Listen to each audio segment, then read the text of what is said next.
everybody. Welcome, welcome. My name is Sue Ellis-Saller, and I am here with Spiritual Business Spotlight. I am really honored to have one of our first guests back on. We were talking about that today a little bit, but hello, Amanda Freeman. Welcome. Hello. Thank you. Thank you. So, and you are an energy mentor for well-being professionals and therapists, correct? Yes, correct.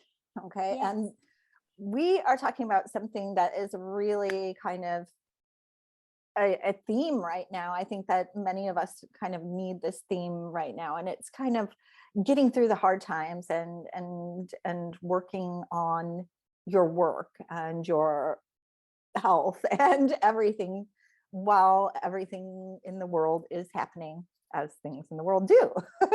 Yeah, when the world is like literally upside down almost. It feels that way. Yeah. And you guys, you're in Australia, we can tell by your Yes. accent, just for anybody who doesn't know you. And things in Australia have been very heavy as well.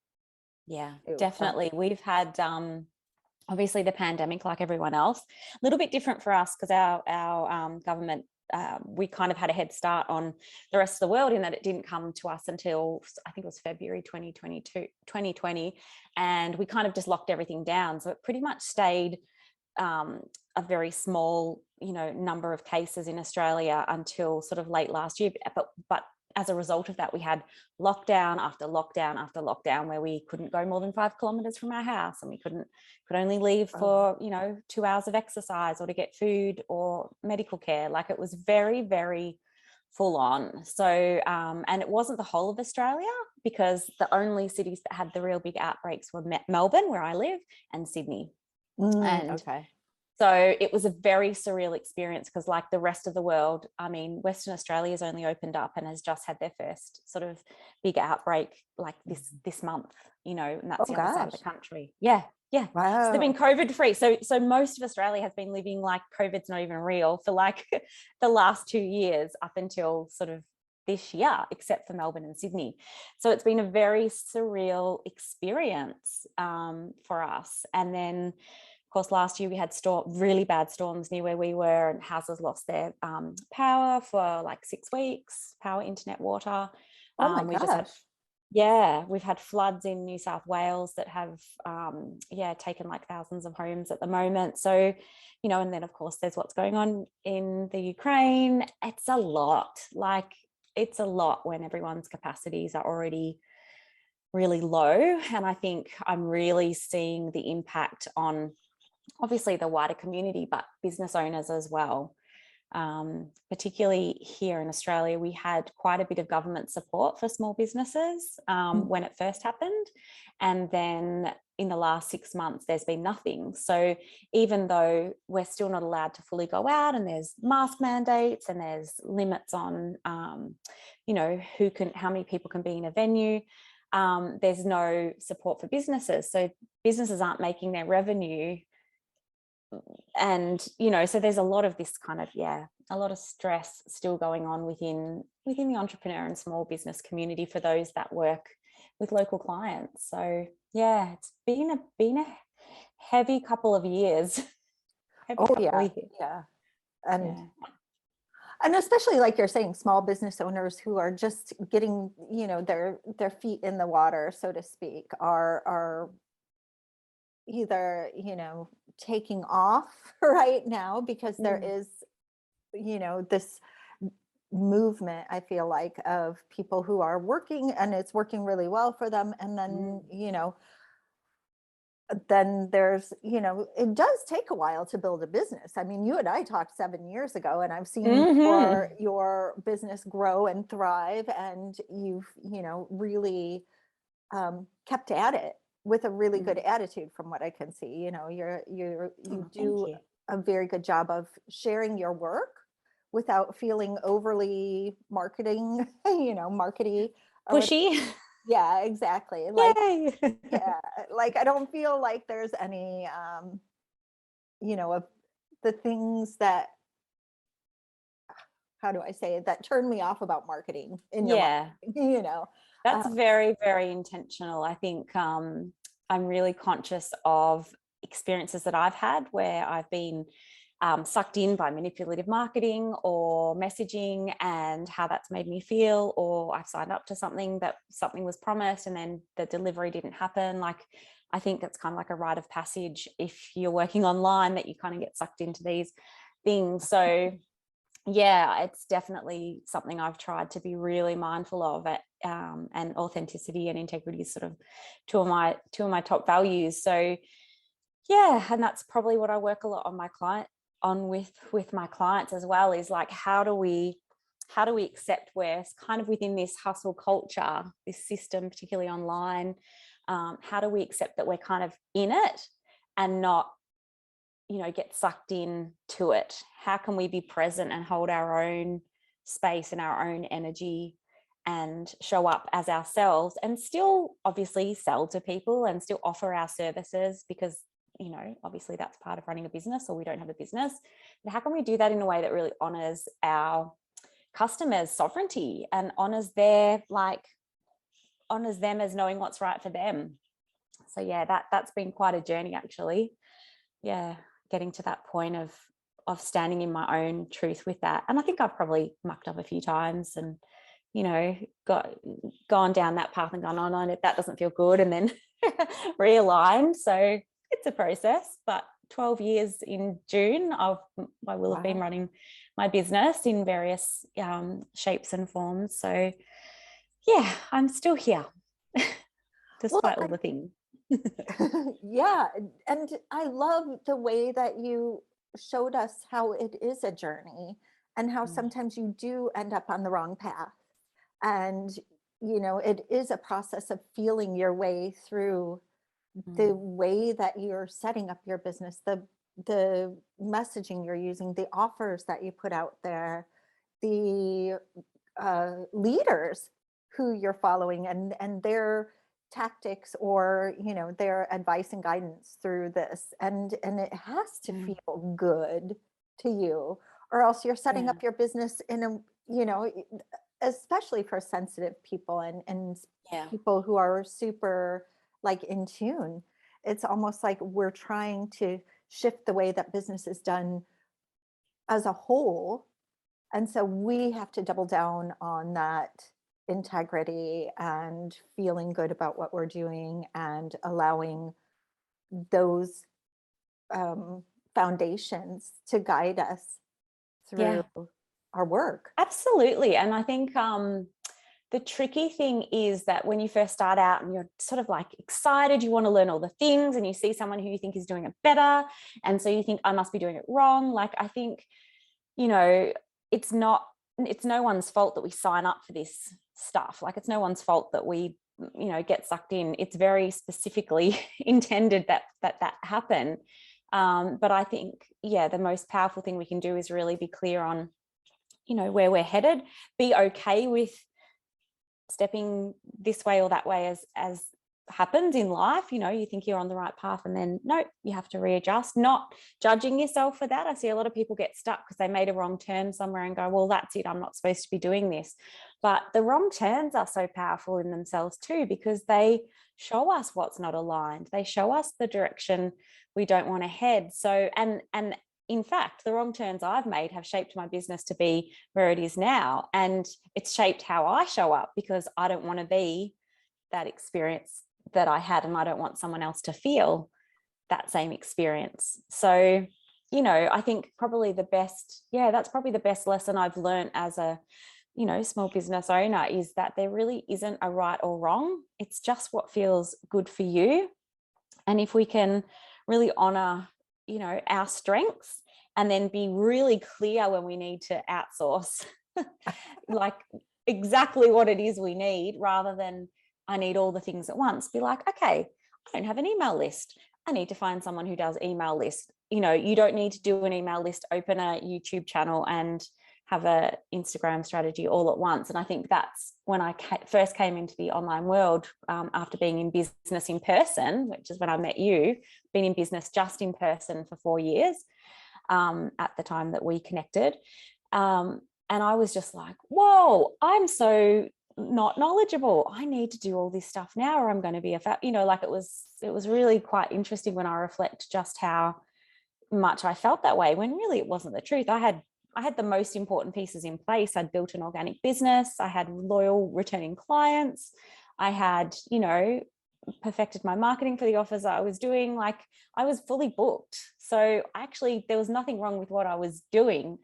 It was just this unfamiliarity really rocked my confidence. So yeah, it was a bit of a journey working out that I could still apply a lot of that and a lot of the skills I'd had in growing my business, just in a slightly different way. And I didn't need everybody's help. I just needed a few specific bits of guidance to get me to the next step and the next step. So yeah, that's probably one of the most interesting things upon reflection.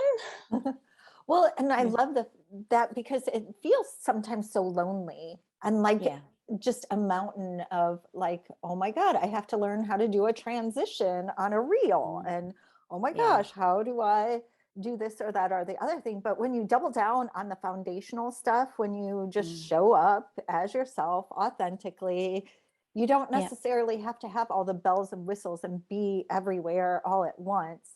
You just show up, you be yourself, and it has this ripple effect rather than, and unfortunately though, we're taught like we have to grow exponentially, in order to do things, but it's just like organic, slow growth, really valuable showing up and being present and calming it down, I think. Yeah.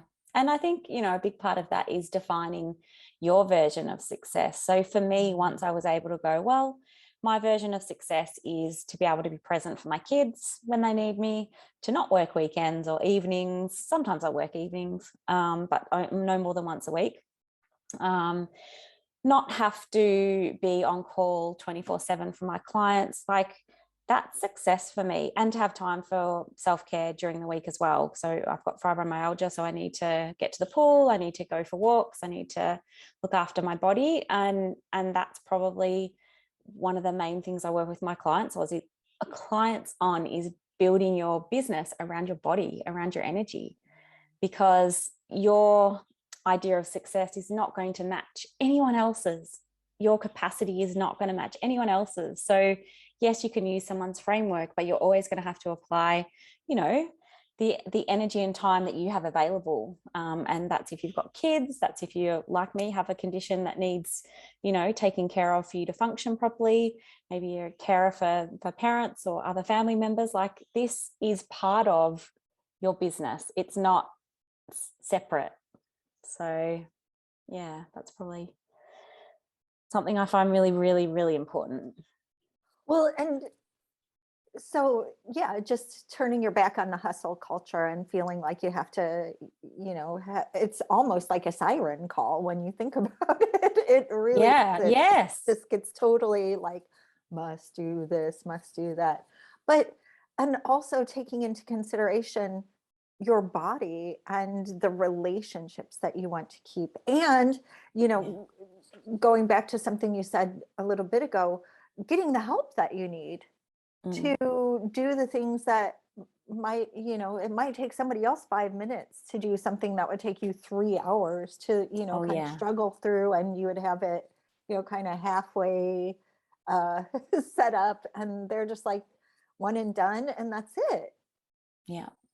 Absolutely. I think that was something I definitely resisted when I was bootstrapping in the early days. It's like, oh no, you've got to do it all. But the blessing for me, which was also a curse, is that I am tech fail. Like, me and technology are not friends. Like, it's always a big steep learning curve, any sort of new tech. So that was actually a godsend in the end, because it meant I had to outsource. So I really struggled with bookkeeping, like, keeping that all organized. So that was the first thing I ever outsourced. I know it's so much. The day I signed up for, online bookkeeping system was the day that I was like exhaled and it's just been a breeze ever since. And then had a bookkeeper help me. So when something didn't match up, I could message them and say, hey, can you help me? Website, I think my husband's workmate designed my very first website. And then I finally upgraded a couple of years later, and that was great to just have someone get in there who really knew and who I was working directly with. Because by this time I've been in business for a few years and was kind of like, that's not what I want my stuff to look like. And I kind of jumped in, but it was, I mean, I was very grateful because he did it for nothing, and I was totally a total newbie in business. So, but yeah, those are two things I've never looked back on. And without that, I think, oh gosh, how many hours would I have lost, trying to do that? Yeah, absolutely. And I love that too, that you had something in place that wasn't perfect, Yep. but that worked Yeah. to allow you to build your business so that you were fully booked, even with a website that you didn't feel was, super duper spectacular, or with an email list, or and that you kind of shuffled through things, and now, so it is one step at a time. It's a gradual process of building something from mindset to tech stuff to really reeling back to what your idea of success is.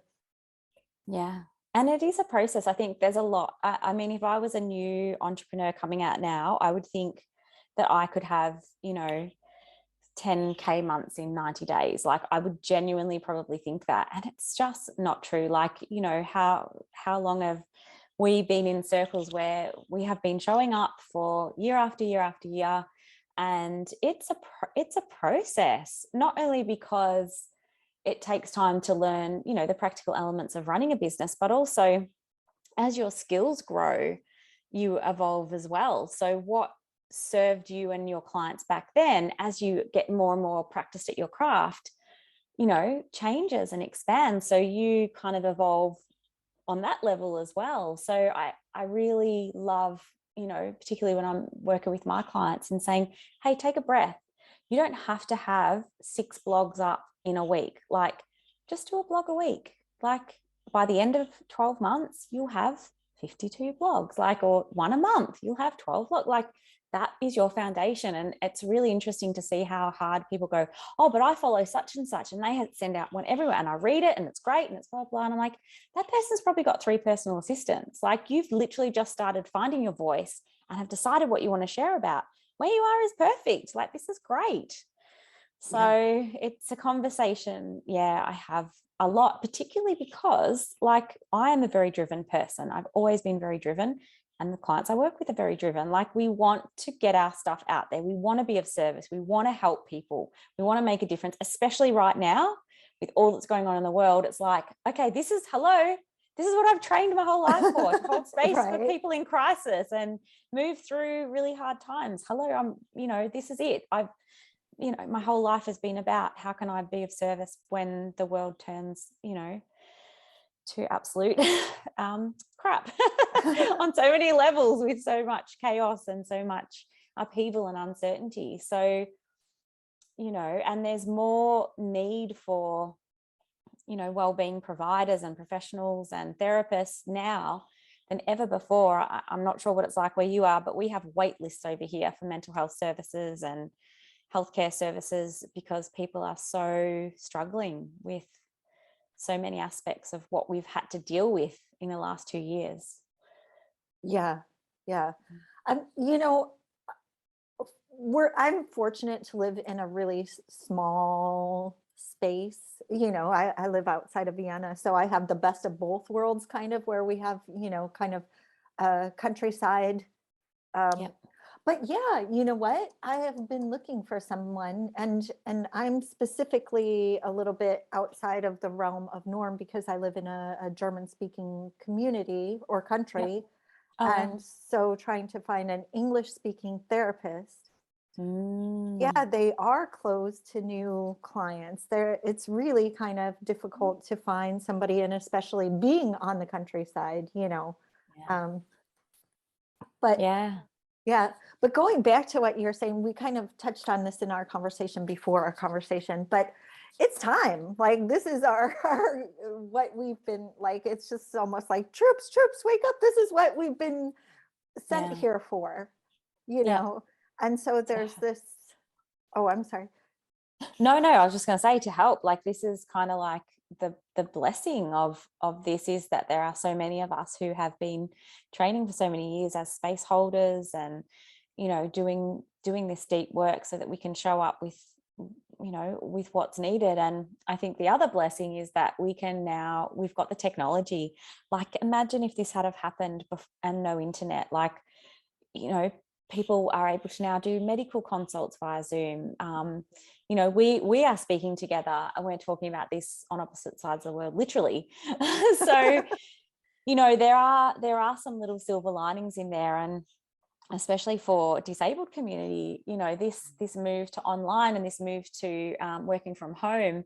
I've been really listening to those voices in my communities, and they've been saying, we've been asking for this for years. People who can't get out of their homes because of their disabilities and things like that, who have had to take arduous hour-long trips to see specialists, can now have a telehealth consult. You know, like all of these, you know, little gifts where they're saying, okay, there's no reason why we have to go back to that now. Like, the needs of all these marginalized communities who were excluded because they couldn't drive a car or they couldn't have access to transport, like, these needs are now being met. So I really think that's such a positive. And yeah, that I think people are able to access a lot more services, even mental health care services. I know in Australia, you know, used to be all face-to-face. Now there's options we've even got texting options and messaging options. Yeah. So if someone's really struggling, particularly teenagers, they've got like one specifically for youth, and, you know, they're always on their screen. So they've set up this thing where they can text a therapist to get support when they're feeling really out of sorts. So the doors have opened for these different avenues. And I mean, for me personally, I used to see people here in my studio in person. And of course, since we met, I've been doing healings via distance.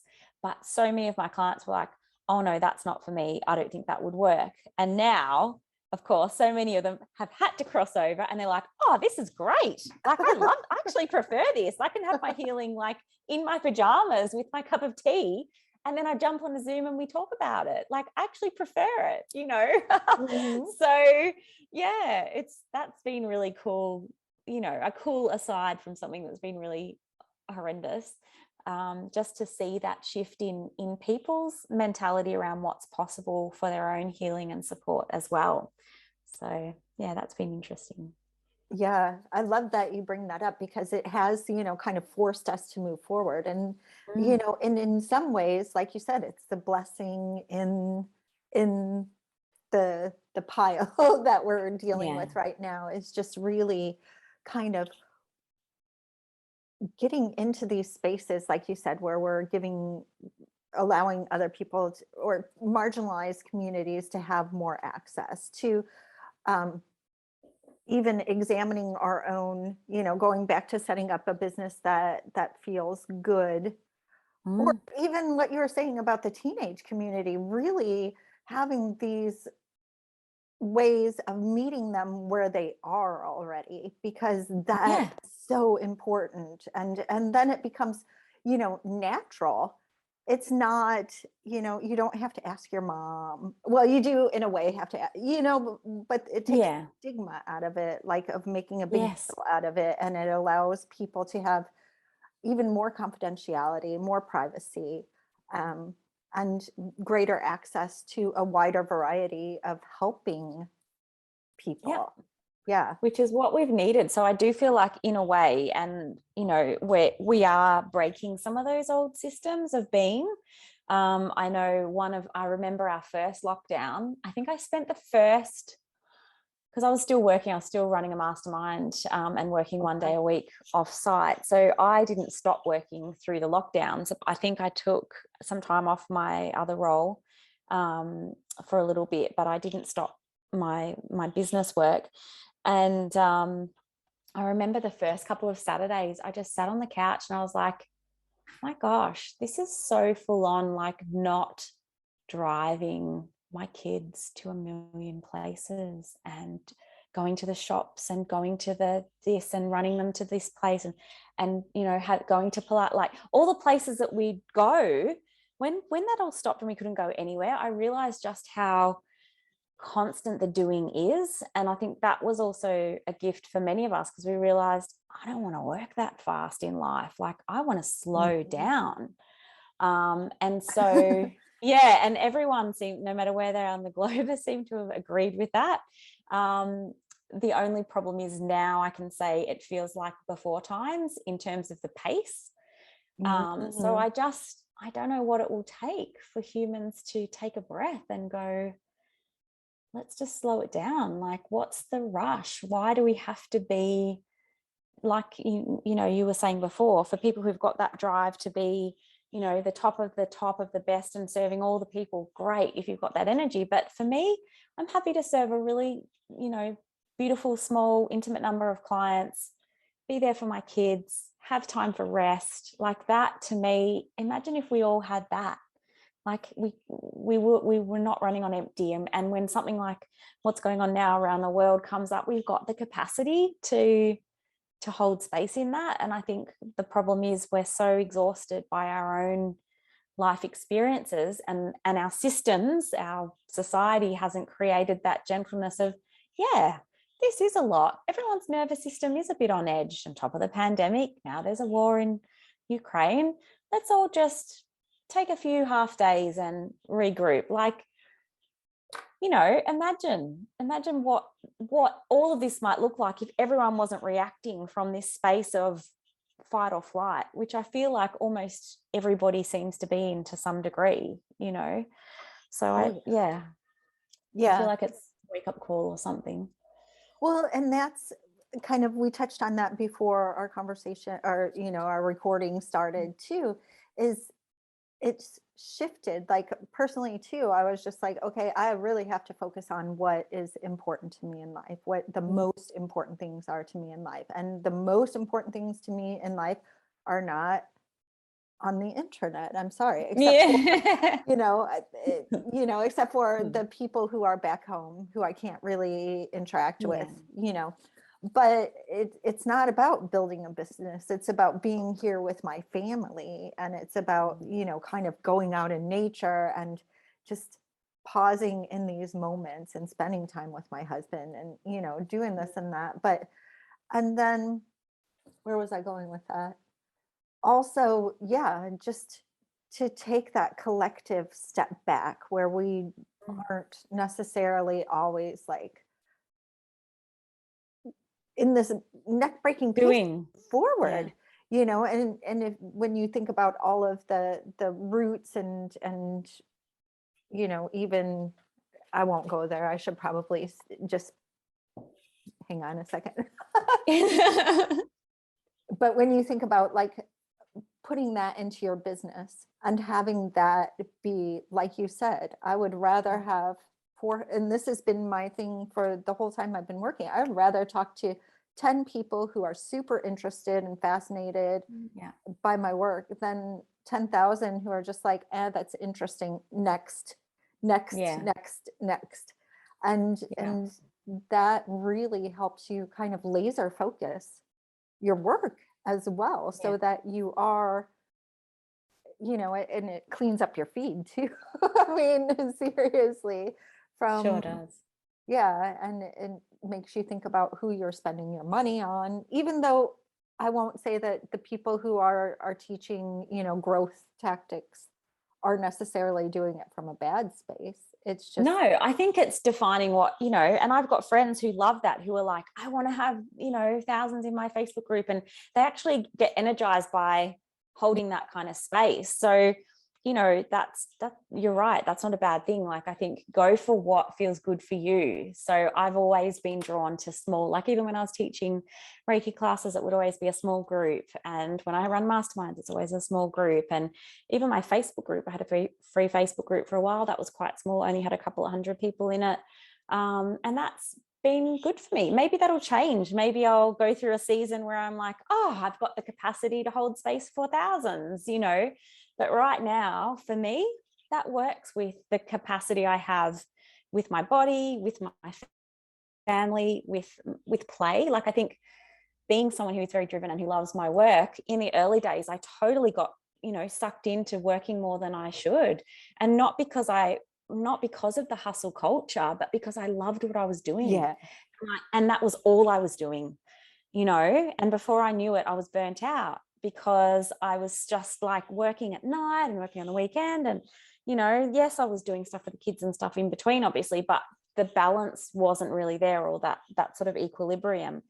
And interestingly enough, it kind of led me to almost have an identity crisis, because when I had that burnout, I realized I had to step back, and I realized without that work, who was I now? Because I so identified as Amanda.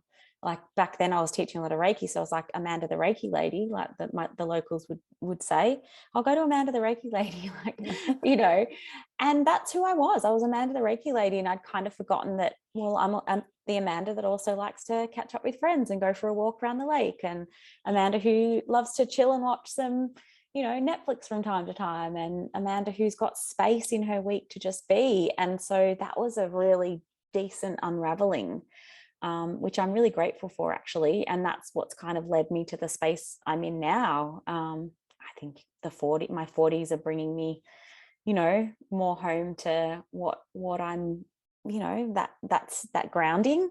My 30s was like, oh my gosh, what can I do? Because my kids were old enough, growing, and I could do things and reclaim myself a little bit and dive back into my own passions. But my 40s are like, okay, cool. I've done so many, variations of my work, and I've kind of now really landed on, yeah, this feels the most aligned, and this feels where I can be of best service. And I kind of figure it'll continue to evolve as we do. But for right now, I feel like I've landed in a really beautiful space, Nice. So the culmination of everything that's happened has led you exactly to where you needed to be.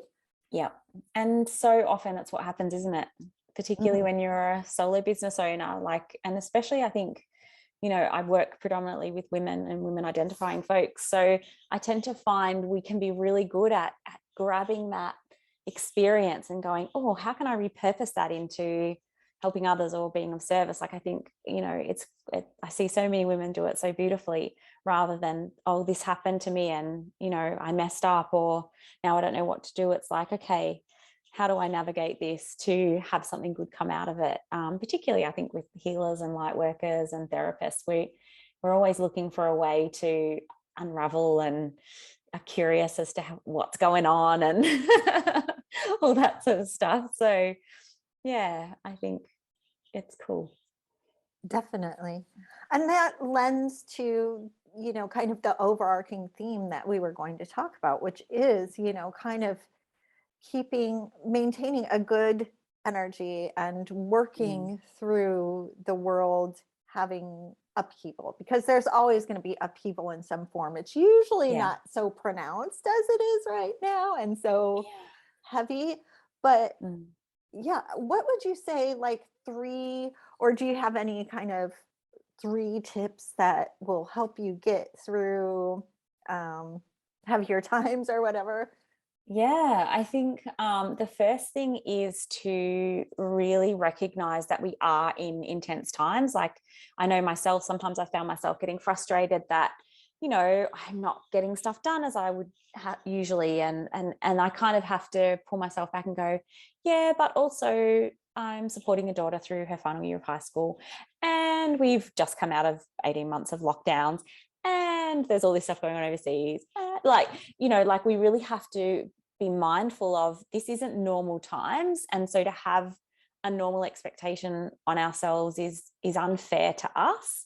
And I think as women in business, like, we are so used to pivoting and navigating and doing all the things, because that's a part of, you kind of got to have that in you to continue with business, because there's always something coming on that needs attending to, right? So we've got that innate ability, and I think we're so practiced at it that we haven't, maybe taken into account that, hang on a minute, it's not just about you pulling up your bootstraps and going on. It's actually a time where we need to really listen to our energy as well. So that probably leads into self-care, just having that, awareness of your capacity, really having a solid self-care practice in place. So whatever that looks like for you. I know for me, it's trying to do a daily meditation, swimming 3 times a week, walking on the days I'm not swimming. Movement's really important to me. Having time to journal, having some white space in my calendar. I get really overwhelmed when my days are full. I'm a bit of I restore solo, like I need to be away from people to restore. So I think crafting your own self-care practice is so paramount right now. Like that cannot be on the bottom of your to-do list, as it is with many women. Like you just have to be nourishing yourself, because I was saying to someone the other day, it's like we're all on kind of 70% energy tank already from the last 2 years. And then anything else that comes now is just taking and taking and taking. So I'd say that's probably 2. What would be the third? Probably finding more, just small ways to take action, because I think powerlessness is really depleting as well. So finding, even if it's, finding a charity and donating $10, if that's all you can donate, or, $50 from your next client, if that makes you feel like you're contributing to someone on the ground in the Ukraine. Or I've got a few people who I know in New South Wales, so I've been able to offer some lower priced healing sessions to support them through that. So there's certain things, that certain gifts of time or money or our services that we can do, so that we feel like in this big world of stuff where we feel like we can't contribute at all, we are making a difference. And I think, that really helps me too, to think, well, if everyone was just doing one thing towards, these things, then that's a lot of good intent that's having a ripple effect. So that's probably the third thing. I think, not falling into helplessness, because we are, there are so many powerful healers and space holders in our world, and we're all, just simply by showing up, are contributing to this change on that energetic level, and helping to hold the space for the people on the ground doing the, those bigger changes that we don't have the skills or the the experience for. We're all kind of working together, I think. Yeah, I like that too. And the more of us that show up and shine our light, the more light there is, and like you said, it doesn't have to be a huge donation, or you don't have to go, like there are people who, like Doctors Without Borders, or I think here there's like an SOS Kinder house or something like that, that directly affects, but we can, in whatever means we have available to us, whether it's $10 from a session, or donating clothes or time, or, an ear, Yes. or, being a part of those hotlines that they are, for talk therapy, or even holding space. Sometimes it's just as simple as lighting a candle, centering within yourself, and making sure that you are aligned with your peace, and that you can share that peace with the grocery attendant, with, the clients that you're working with, the people on your social media. It doesn't have to be a big, huge show of whatever. It can be a small thing, but that small thing ripples out. And I think that's, because we do have, like I've got a family as well. I know some people have been struggling talking about their business while this is going on. It's like nobody benefits from you shutting your business. Like that doesn't help anyone in Ukraine. Instead, run your business and, decide on an amount to donate. It doesn't mean you have to donate everything, because then how do you pay your bills? Then you're another person that someone else has to worry. Like we can get into this thing of, it's got to be massive and it's got to be a sacrifice, because we have that thing of, well, but I think if we're all, giving from a place, a really grounded place, a really open-hearted place, and a spiritual and a practical place, then of course it's going to help, contribute to change. So I really believe in that that holistic view of it, and just being kind to ourselves. Like, it has been a rough couple of years. Like Yeah. it just has. There's no other way. I mean, I speak with people all over the world, and there is no difference in what anyone's saying to me, like, about how they're feeling and how heavy things are. So I think, just self-compassion is just so important right now. Whatever you have the capacity for, whether it's just, if you only have the capacity to literally look after your family right now, that's okay. When you've got the energy, someone else will need to step back and you'll step up. And actually, there was a beautiful paragraph in Women Who Run with Wolves by Clarissa Pinkola Estes. I love her book. And, you know, she talks about the circle of women, and the beauty of the circle of women is that that's exactly what happens when one woman says, I am so bone tired that I cannot give another morsel of my energy. Another woman will say, that's okay, I'll take over. She rests, this woman steps up, and then another woman will say, my turn to. And that's essentially, I think, in my mind, when I think about what we're just talking about now, is what I see and feel.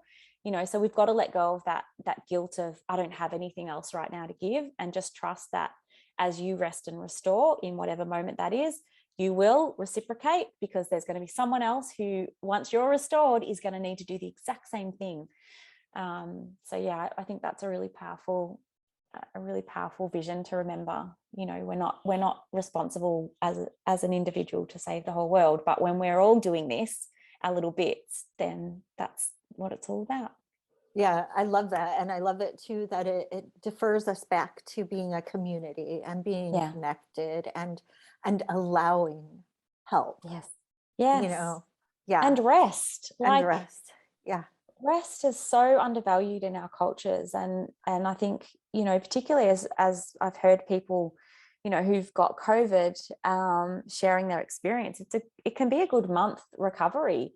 And I sort of think, as more and more people get COVID and more people are having to take a month to recover, like, rest surely is going to be part of something that's accepted rather than tolerated or huffed at. You know, like, maybe it's the universe's way of saying, you're not listening, like, you need rest. And the, you know, the powers that be, the community structures and that sort of the capitalistic, I guess, components of our worlds, you know, they are falling apart because people are saying, we're exhausted and we can't work for nothing in this manner anymore. So I think there are some foundations rumbling, you know, and there's spaces opening up for change. And I mean, even here in Melbourne, like, you can work from home. A lot of people are choosing to continue to work from home, and that's being more and more accepted, which means more dads are around for their kids who would normally be working 9 to 5 in the city, you know, for the full-time dads like my husband used to have to do. And now he's around a lot more. And that's really beautiful, because he gets to be part of things that, you know, I've always sort of done most of the home stuff and done my business in between. That was our arrangement, which has suited me beautifully. But it's been really lovely to see him step into some of those aspects, which he couldn't do before, because the expectation was, as a male working in a corporate environment, that he be at the premises 9 to 5, you know, all that sort of stuff. So I think there's, again, some really beautiful shifts that are going to be so positive for families. You know, maybe not so much during lockdown, it wasn't the case, because working from home when your kids are home is not great or conducive to getting anything done. But, you know, now that we're back out in the world and we can do it, it's like, it's a different story. So yeah, I think there is some systemic change going to come and stay from this experience. So yeah.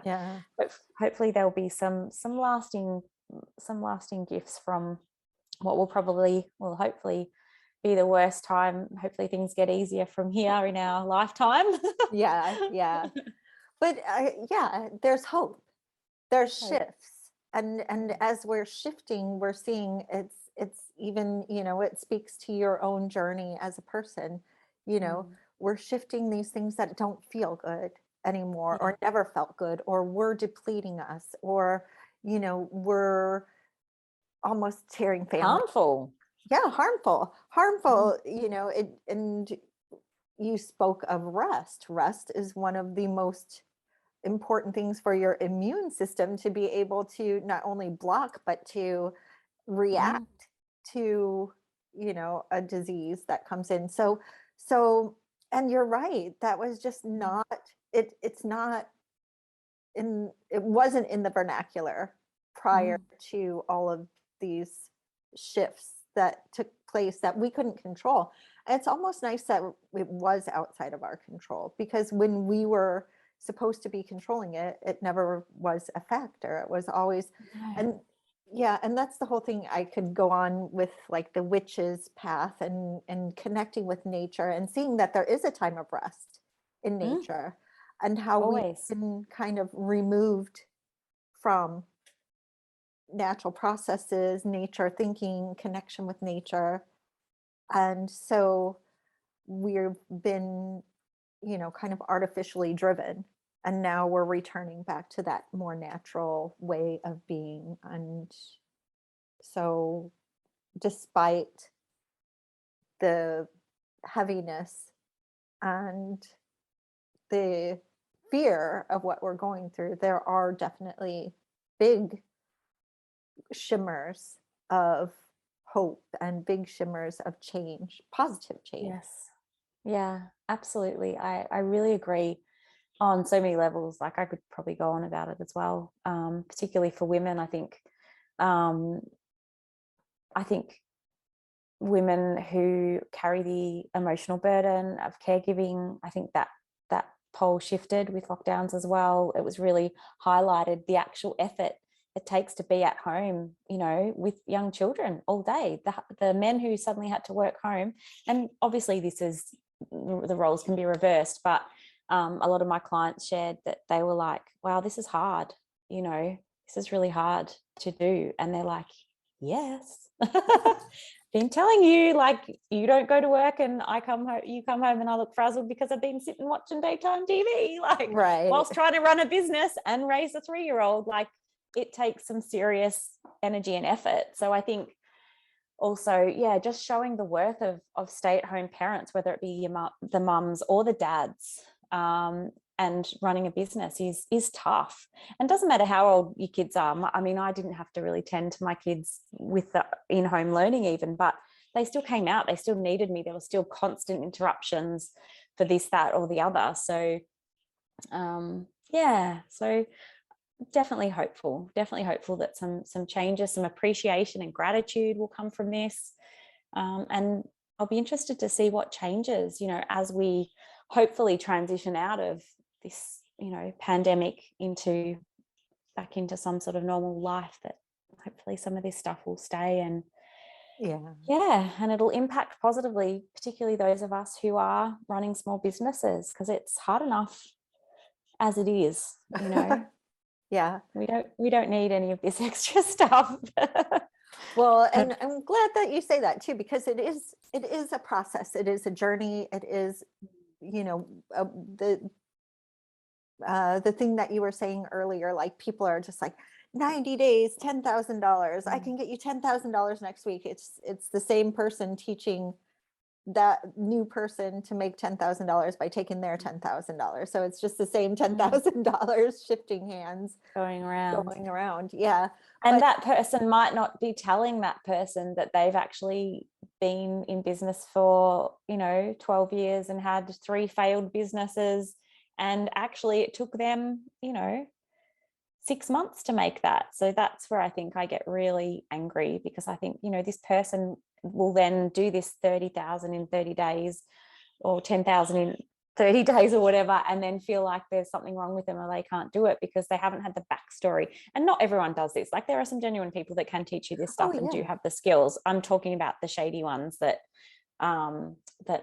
And I just think, you really want to be working with people that have that backstory and that grounding and that experience in what it is that you're seeking support for, because it's easy for things to look really shiny on the internet. And I think particularly now with so many businesses, finding that it's tricky or challenging, a lot of people are looking for a quick fix.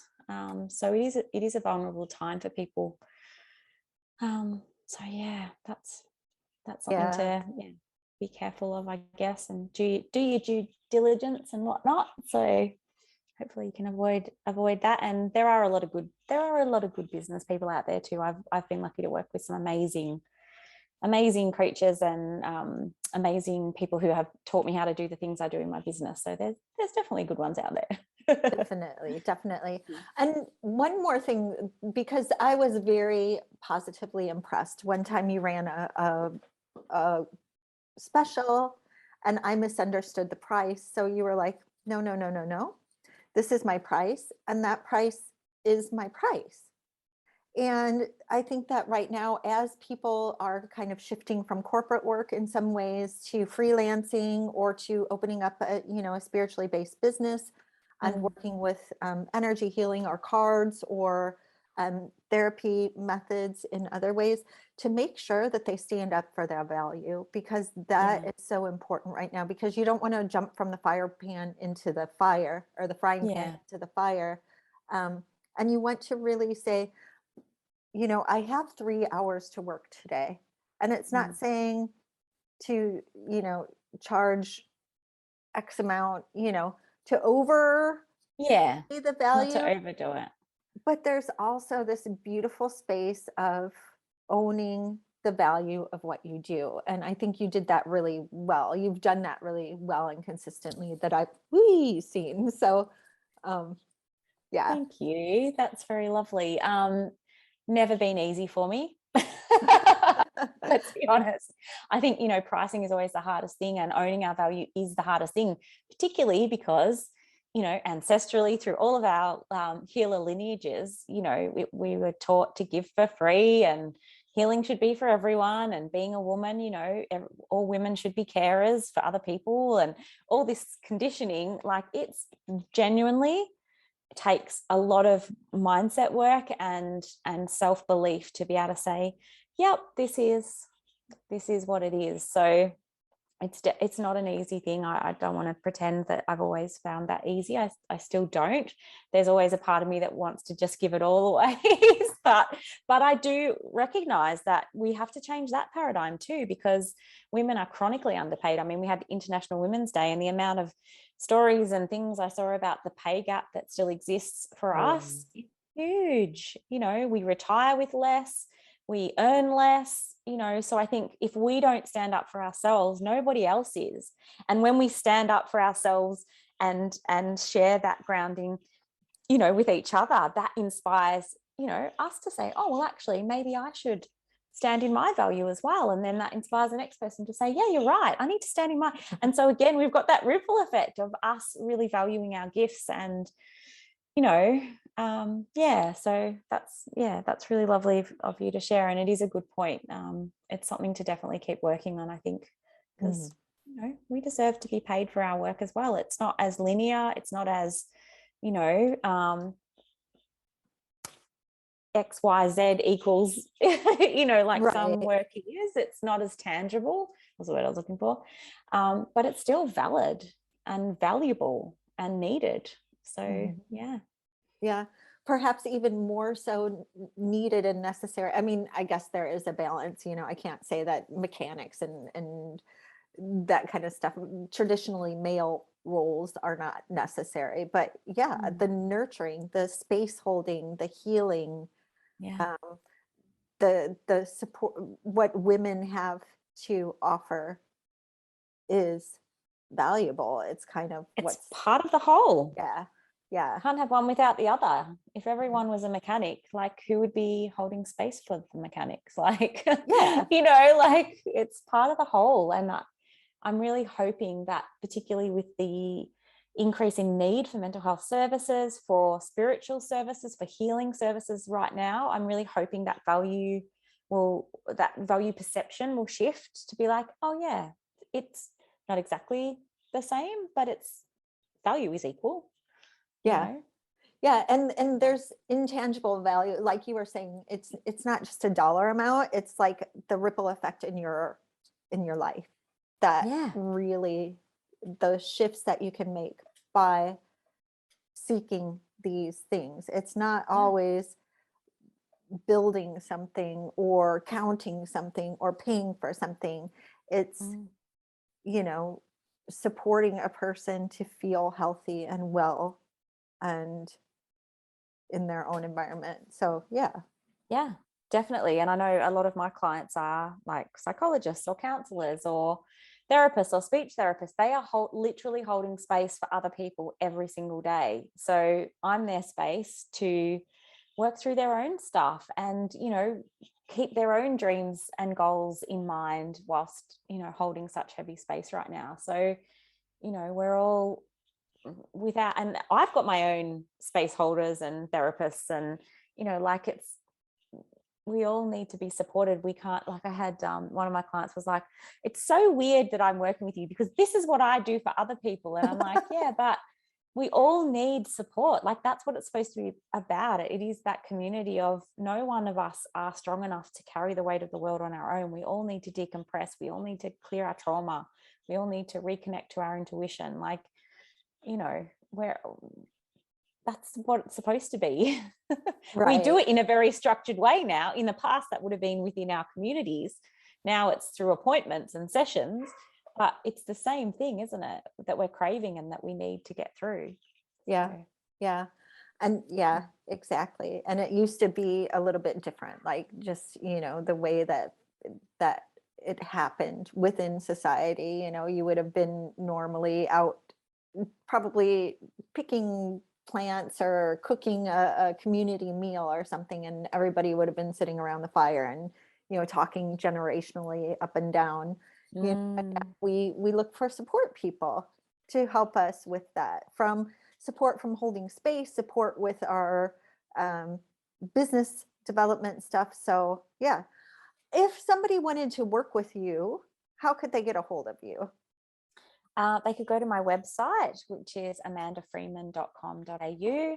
They can find me on Instagram if they search for Amanda Freeman. I think I'm amandafreeman.insta or amanda.freeman.fb on Facebook. And I'm also on LinkedIn as well. So I'm in all the places, and I don't mind a DM. So feel free to reach out and say hi if there's anything that resonated. Always happy to connect. And I've got some resources and things like that on my website. So yeah, if they want to learn more about, you know, access some resources or learn more about working together, then yeah, I'm definitely here to touch base with.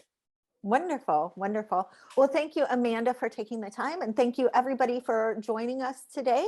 I hope this conversation was really valuable for you. Again, amandafreeman.com.au is Amanda's website, and you can find her on Instagram, LinkedIn, and Facebook. I will be putting the links into the show notes and into the what is that called in YouTube? The little blurb in YouTube. So the thing at the bottom, you know. Yeah, those word things. The thing. Oh, thank you so much for having me. It's been really lovely to have the conversation. I really appreciate it. Well, thank you. And it's been a pleasure. And I'm so happy to have you again on my show. So it's always, like I said, it's always a pleasure to talk to you and to catch up and see how your work is evolving. So thank you again for your time. And thank you, everybody. Oops. So bye-bye. Take care.